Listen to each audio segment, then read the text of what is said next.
If you look for it, every day has cause for celebration. Celebrate a friend for their promotion. Wedding. New home. Or celebrate yourself for keeping the couch warm. Hey, it's no easy feat, especially if it's the big couch. Or maybe you just want to celebrate living in 2022, where you can get beer, wine, and spirits conveniently delivered from Drizzly without leaving your couch. Drizzly is the #1 app for alcohol delivery. It is the most convenient way to buy beer, wine, and spirits with delivery to your doorstep in under 60 minutes. The convenience!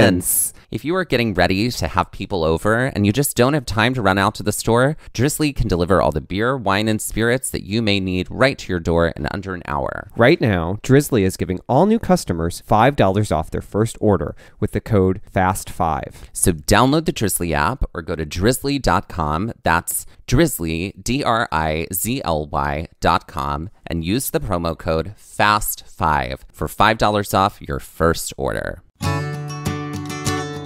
If you look for it, every day has cause for celebration. Celebrate a friend for their promotion. Wedding. New home. Or celebrate yourself for keeping the couch warm. Hey, it's no easy feat, especially if it's the big couch. Or maybe you just want to celebrate living in 2022, where you can get beer, wine, and spirits conveniently delivered from Drizzly without leaving your couch. Drizzly is the #1 app for alcohol delivery. It is the most convenient way to buy beer, wine, and spirits with delivery to your doorstep in under 60 minutes. The convenience! If you are getting ready to have people over and you just don't have time to run out to the store, Drizzly can deliver all the beer, wine, and spirits that you may need right to your door in under an hour. Right now, Drizzly is giving all new customers $5 off their first order with the code FAST5. So download the Drizzly app or go to drizzly.com. That's Drizzly, DRIZLY.com, and use the promo code FAST5 for $5 off your first order. Hello and welcome to Pride Mix here at Gaze at the National Parks, the podcast. I'm Mike. And I'm Dusty. June is LGBTQIA+ Pride Month, and during the month of June, our Trail Mix episodes are called Pride Mixes. Pride Mix is a chance for us to dive deep into queer history, and in some cases, how queer history intersects with the national parks and the National Park Service's role as America's storyteller. In the last 2 years of Pride Mix, we've turned our focus on events and people in history, specifically in New York and San Francisco, to help illuminate the contributions of queer people in the LGBTQ+ movement. From Bayard Rustin and Marsha P. Johnson to Crystal Jang and Margaret Chung, these trailblazers in fighting for queer rights helped to create greater visibility and push the issues that were important in securing greater liberties for queer people of their time and afterward. Their stories are those of hardship, but also triumph, and their advocacy and action helped to create a better future than would have been provided otherwise. As we took the time to reflect on our previous Pride Mix episodes and exploring where we might invest our gaze in the breadth of history that could illuminate such other figures who may often be glanced over, we realized that in this moment, we are all living through history. The last several years have been nothing shy of a tumult in world affairs. The atrocities that have been committed through war and acts of aggression, and the loss and helplessness we have felt through the pandemic has certainly challenged everyone. And while these events continue and go on, seemingly without end, social issues and laws, specifically those targeted against the queer community, have bubbled to the surface as well. These laws are regressive, they are harmful, and they are baselessly driven by legislators and politicians who, rather than dealing with social issues and injustices, kowtow to an increasingly aggressive and radical right conservative Christian base. In this week's Pride Mix, we'll be discussing the legal history of queer people within the United States. So what do you know about queer legal history? And maybe where did you learn it? Well, I didn't learn it in school. Really? No. You don't say. I feel like I learned a lot about queer legal history at my first Pride Parade. Okay. First time I ever went, I felt like that's where there were pamphlets. That's where, there were people who were informed. That's where I learned about Lambda Legal. That's where I learned about the ACLU. I mean, it was like all the people who gathered to say like, this is where we are and we're proud of where we are, but also this is where we have to get to. Right. And this is what we have to keep working toward. Right. I feel like, yeah, literally out in the streets. That's where I learned about It's queer not the history. only thing. Right. What about you? Yeah, I feel like I probably learned, honestly, a lot from you. You're like, my queer lineage is right here in front of me. And then through my own research, because I definitely didn't learn about it in school either. I feel like even in college, like that wasn't... No. Like I wish there was like a queer like history class, because that is not something that existed when I was in school at all. So yeah, I feel like you have been the Virgil to my Dante in so many ways when it comes to being a gay person in this world, because you have bequeathed me with so much information. And I chose that word specifically. I know that there's so much more queer history than just Stonewall. And I feel like Stonewall is one event in queer history that, as we have unpacked many times in previous Pride mixes, is an event that activists glom onto or did at the time in order to get traction for the cause. I think it's sort of like it's sort of like the Lexington and Concord of queer rights. Sure. Or queer, the battle for queer rights and liberty. Whereas there was obviously stuff that came before it that led up to it. Yeah. But it is this sort of like inflection point. It is an inflection point that got turned into a major moment because it was a moment where people could go like, oh, we're not going to take it anymore. True, but also this is getting press. Yeah. Let's attach ourselves to the press that this is getting. But I didn't even learn about that as an adult until I was walking by Stonewall Inn with like a much older gay friend of mine. And like we were with a whole bunch of theater folk, as we call ourselves. And I think it's theater folk. He was like, oh yeah, this is where this happened and this is what happened. And no, even like as the 23-year-old, who at the time I think I had just recently come out of the closet, still didn't know about that. Like I'd known a little bit about some things, but like not about that. Yeah. Which is a real bummer. That's why we have places like New Jersey who now require queer history to be taught, right? In the curriculum, In the curriculum. Stay tuned for our other Pride Mix episode that dives deep into the Don't Say Gay bill and obviously why that's problematic, but all of the reasons why that's problematic. Right. But yes. But today we're just looking at just the glance of legal blows against the history of the queer community and our legal rights in America.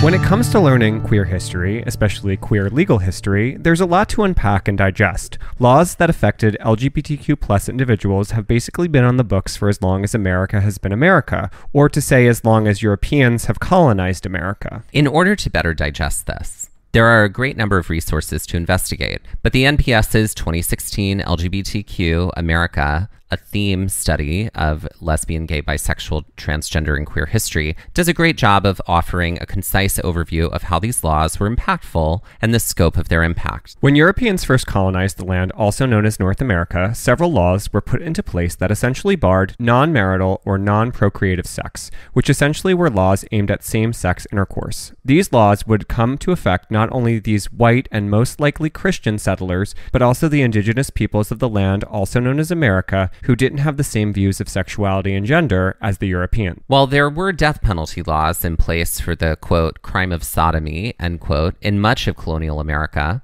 these laws were replaced with, quote, less extreme penalties, including castration, whipping, life imprisonment, and lengthy prison terms, end quote. While many states lessened the severity of these laws, this was not often the case for enslaved Africans who would still receive the death penalty for their transgressions or accused transgressions. In the early 1800s through the time of the Civil War, many states and cities passed laws against cross-dressing, sodomy, buggery, lewd or indecent plays, and obscenity in many forms. These laws were used to police same-sex intercourse and, quote, non-normative sex, gender, and sexuality, end quote. All of this is still happening now.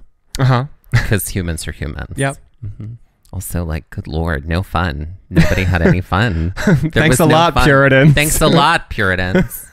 The Comstock Act, passed by Congress in 1873, prohibited the mailing of obscenity. Through the next century, this law was used time and time again to censor LGBTQ speech and expression. As immigration rose in the post-Civil War era, laws were passed to deny individuals and specific groups entry to the United States based on a variety of factors related to sexuality and orientation. In a post-Civil War America, state and local governments really led the charge as they enacted a variety of laws that dealt with what they defined as indecency. Quote, these were supplemented by new laws against disorderly conduct, immorality, indecency, lewdness, loitering, solicitation, and vagrancy. These ambiguously defined statutes, used more frequently than laws against sodomy, buggery, and crimes against nature, provided local authorities with a broad discretion to arrest individuals for various reasons. People of color, poor people, immigrants, and people who violated gender norms were distinctly vulnerable, end quote.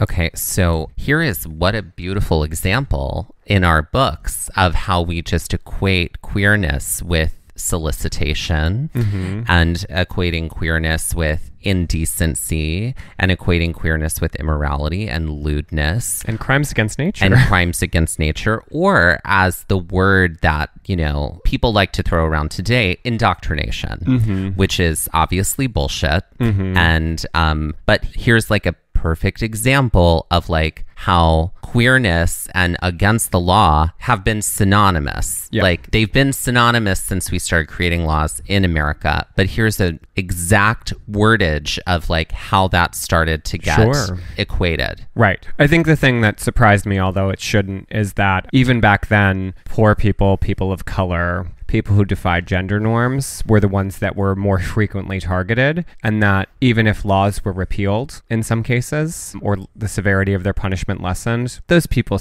didn't have that luxury of those lessened sentencing or lessened severity, which is like the tale as old as time in America. Right. It's like, I don't know how you don't look at all of this and be like, A, we are a very bad place. This is a bad place. We're in the bad place. Right. And B, how you can't see the correlation from the past that's still going on today. That is 1000% still a part of the fabric of this, dare I say, rotting society from the inside out. It's incredible, but it's not surprising. It's just sad. Yeah. Also, I just want to, I'm no legal expert, but like all of these words are subjective. Indecency, subjective word. Sure. You can't actually ambiguously. You can't quantify indecency. You Yes. can't quantify lewdness, loitering. I mean, you could maybe quantify solicitation depending on exactly what went down, but like, immorality, all of it is subjective. Sure. Ambiguously defined laws. Laws. Yep. Lewdness and obscenity laws went into place in various cities and states, some of which carried with them the penalty of indefinite sentencing for what was deemed as degenerate behavior, or that of individuals who were labeled as, quote, mental defectives, end quote. These laws also extended out of the bedroom and into the bar, as liquor laws and liquor licenses were granted with the caveat that those who were served demonstrated a good moral character and were in no way disreputable, which had an impact on establishments that were frequented by queer people. The military also had a large swath of laws, which impacted the service of those deemed homosexual or transsexual. In 1920, Congress made sodomy in the U.S. military illegal, lumping oral sex into its definition as well. In 1921, laws were enacted that allowed for the rejection of recruits based on what was deemed to be sexual perversion, or any body that may, in fact, be too feminine. These laws were eventually relaxed during wartime, only to be reinstituted toward the end of World War II. We got to talk about too feminine. Because, y'all, I just want to say something about this. And that is not a controllable thing. As somebody who lives in a body that is very much like, my pronouns are he, him. I do identify as male, but I got a lot of feminine energy running through here. And that's not something that I can turn off. It's simply not something. You got plenty of it running through you too. Sure. As you turn an accusatory glance to the quiet sister in the corner over here, I was letting you be supportive sister on your soapbox for a minute. No, but it's but true. You like had fire in your eyes. But it's true because I don't love the words masculine or feminine, frankly. I mean, I understand why there are words and why what we use them for. I get it, but like I could write 17,000 different doctoral dissertations on masculinity and femininity, and still we really wouldn't understand what it was. Mm-hmm. I'm not going to get into like how it's defined or what it is, but we all kind of know it when we see it. You know what I mean? Yeah. The same goes with masculinity. You know what I mean? Like there have never been any laws ever that have been used to police masculinity or bodies that may be in fact, quote, too masculine. Sure. Never been ever a discussion. Here's another example of how femininity is seen as less than in law. Mm-hmm. Right. Mm-hmm. So, yeah. So for those of you who may have, queer people in their bodies around you who have a lot of, various feminine, masculine energy running through it, see that as an asset to yourself and the group that you surround yourself with. Mm-hmm. No one has a business like yours. With all its strengths and challenges, to succeed, you need a hiring partner that adapts to your needs. You need Indeed. Indeed is the hiring platform where you can attract, interview, and hire all in one place. Finding great talent doesn't have to be a second job. You can hire faster and better with Indeed. Instead of spending hours on multiple job sites searching for candidates with the right skills, Indeed's a powerful hiring partner that can help you do it all. Find great talent faster through time-saving tools like Instant Match, assessments, and virtual interviews. With Instant Match, over 80% of employers get quality candidates whose resumes on Indeed matches their job description the moment they sponsor a job, according to Indeed Data US. One of the things I really loved about Indeed is that it makes hiring all in one place so easy because Indeed does the hard work for you. When you pay to post a job, Instant Match shows you candidates whose resumes on Indeed fit your description immediately after you post so you can hire faster. As someone recently in the market for a new job, it was a real comfort to know that my skills, talents, and interests were being matched with the perfect potential employers for me. Even better, Indeed's the only job site where you only pay for applications that meet your must-have requirements. Indeed is an unbelievably powerful hiring partner, delivering 4 times more hires than all other job sites combined, according to Talent Nest 2019. So join the more than 3 million businesses worldwide that use Indeed to hire great talent fast. Start hiring now with a $75 sponsored job credit to upgrade your job post at Indeed.com/gaze. This offer is good for a limited time. Claim your $75 credit now at Indeed.com/gaze. Again, that's Indeed.com/gaze, and that's GAZE. Terms and conditions apply. Pay per qualified applicant, not available for all users. Need to hire? You need Indeed. Today's episode of Gaze at the National Parks is sponsored by TrueFire.com, the planet's largest and most comprehensive selection of online guitar lessons, according to Guitar Player magazine. TrueFire's interactive learning tools and massive library of over 50,000 video lessons help guitarists ignite their technical skills, harmonic knowledge, rhythm playing, and soloing. Over 2 million guitar players worldwide learn, practice, and play with TrueFire. Using TrueFire's desktop and mobile apps, guitarists work with multi-angle HD video lessons on any device, anytime, anywhere, and at their own pace. TrueFire's style-specific learning paths guide guitarists every step of the way. Use the assessment tools to find your starting point, then follow the lesson recommendations and track your progress as you work through your personalized TrueFire study plan. And TrueFire's educators are the best in the biz. From Grammy Award winners to world-renowned artists, TrueFire students have access to an unparalleled faculty of over 300 top-notch blues, rock, jazz, country, and acoustic guitar educators. Guitar players can progress faster with private one-on-one instruction, group lessons, multi-track video jams, live streams, song lessons, premium tracks, and so much more. With thousands of 5-star reviews from amateur and pro players alike, you'll find yourself in good company with the world's most comprehensive guitar learning platform. So grab your guitar and ignite your musicality. Visit truefire.com and use code GAZE for your free 30-day all-access trial and 50% off your first purchase. That's truefire.com/gaze. And that's GAZE, G-A-Z-E. The same laws that affected the military also took aim at veterans and veterans' benefits and soon extended beyond the military and into public service during the Cold War. Laws were enacted that would specifically bar or discharge individuals who were queer. Cold War America saw scores of laws that affected the queer community. Some of these penalties were merely jail time, but others went so far as to institute castration. And in several states to be listed as a sex offender for being queer or for being arrested for homosexual offenses. These laws would continue to more vastly affect the poor, people of color, and immigrants within the queer community.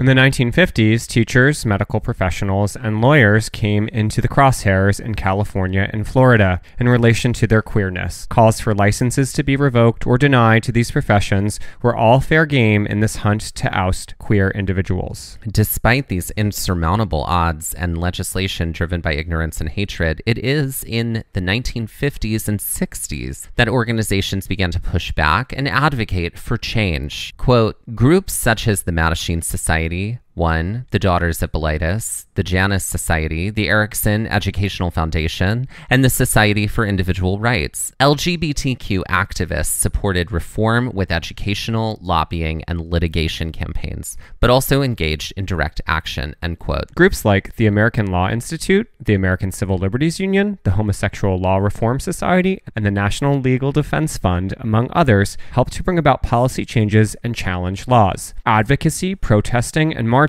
helped to put a face to individuals and allies, which also put pressure on politicians and lawmakers to adjust, decriminalize, or lessen the sentencing of laws in state and local governments for acts targeted against queer individuals. The 1960s were a mixed bag in relation to legal victories for queer individuals. While there were some landmark cases, including challenges to censorship by One magazine and Physique Pictorial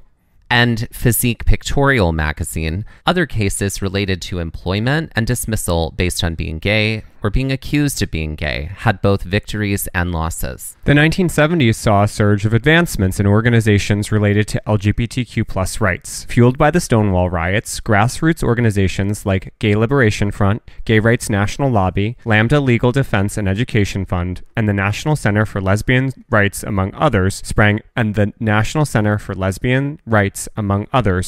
into existence. Across the country, sodomy laws began to be repealed by a number of states. Some of the earliest cases of parental rights for queer individuals reached courtrooms. Anti-discrimination and hate crime legislation against queer people began to be signed into law in some places, and in 1979, the U.S. Surgeon General announced that the U.S. Public Health Service no longer viewed homosexuality as a mental illness.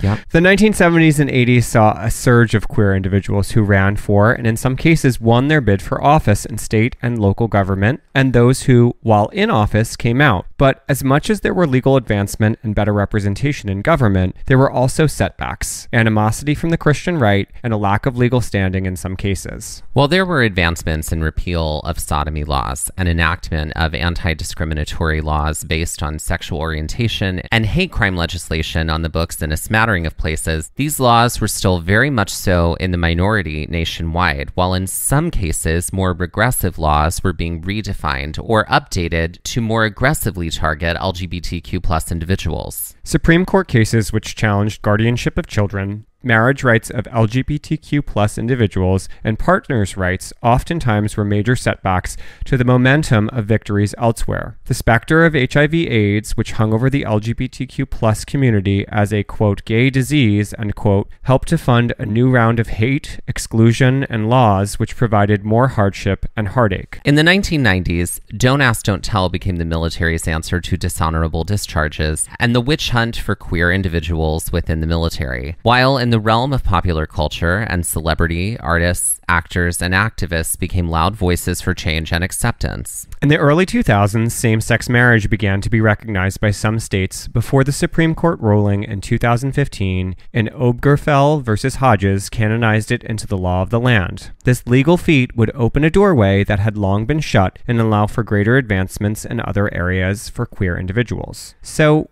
why do you think it's important, not just for queer people, but for everyone, to have a basic understanding of queer history? I think that, there's a lot of reasons why I think it's important that people have even a basic understanding of queer history. Because, one, as humans, when we don't understand something, people talk about being evolved, right? Mm-hmm. To me, the threshold for evolution for a person is when you as a human can be evolved enough to say, that's something I don't understand. Mm-hmm. Rather than responding to it with disgust, you respond to it with curiosity as an opportunity to learn. That's evolution. Mm-hmm. So I feel like this is like a giant, long timeline of America as a country learning to meet queer people with curiosity and understanding versus, I still don't feel like we fully do that. No. Not at all. No. But rather than with like disgust and punishment. Right. Which there are still plenty of people fighting, going like, oh, well, no, we need to always meet this with disgust and punishment, period. Mm-hmm. Like, the other thing is that, it's finite. Things are finite. Yeah. And so, we've fought long and hard.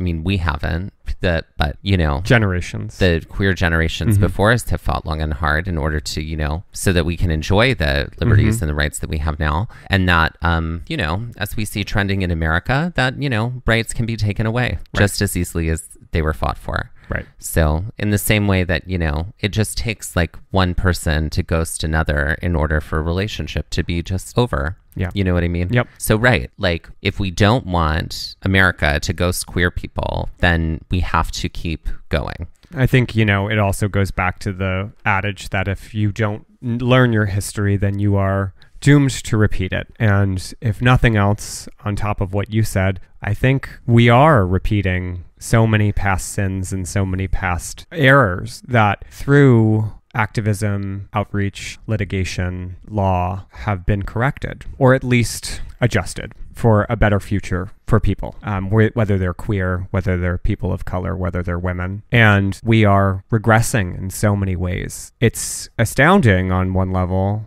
but then when you realize that education, especially public education, has continued to be demonized and fought against and defunded, you have to wonder, or you have to really connect the fact that people aren't learning their history, people aren't understanding, people aren't being nurtured and educated in the way that they should be to understand these things. And so that lack of understanding, that lack of knowledge of history is really a detriment to everyone, but especially people in the minority. And to add to that educating young people does not traumatize them or harm them. It enlightens them.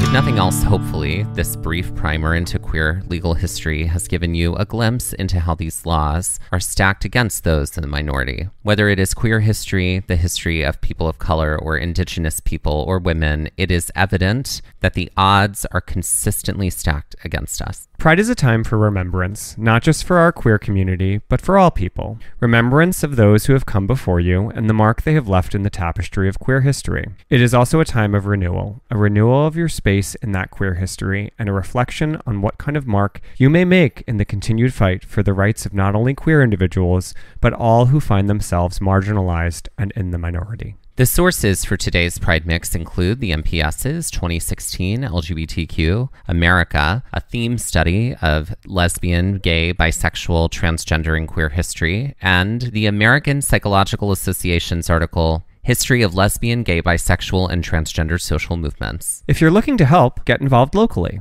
Find out where the local queer nonprofit organizations are and donate your time and money. If you are looking to donate to some larger organizations and nonprofits which actively work to protect LGBTQ+ rights, visit the Pride Law Fund at pridelawfund.org, the Fund for Global Human Rights at globalhumanrights.org, and Lambda Legal at lambdalegal.org.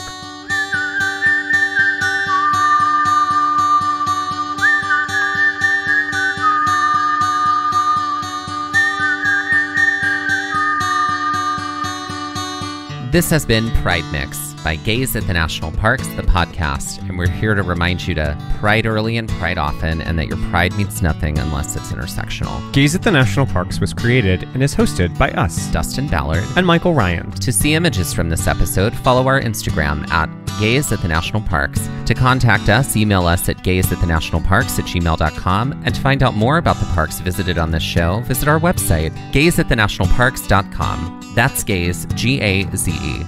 All original artwork featured on Instagram and on our website and in the Gays Shop is by me, Michael Ryan. All original music was written by Dave Seaman and performed by Dave Seaman, Mariella Klinger, and Sean Sklios. Our music producer is Skyler Fortgang. This episode was edited by me, Dustin Ballard. We would also like to acknowledge while recording this episode, we were on the traditional and stolen lands of the Lenape people, also known as Ocean County, New Jersey.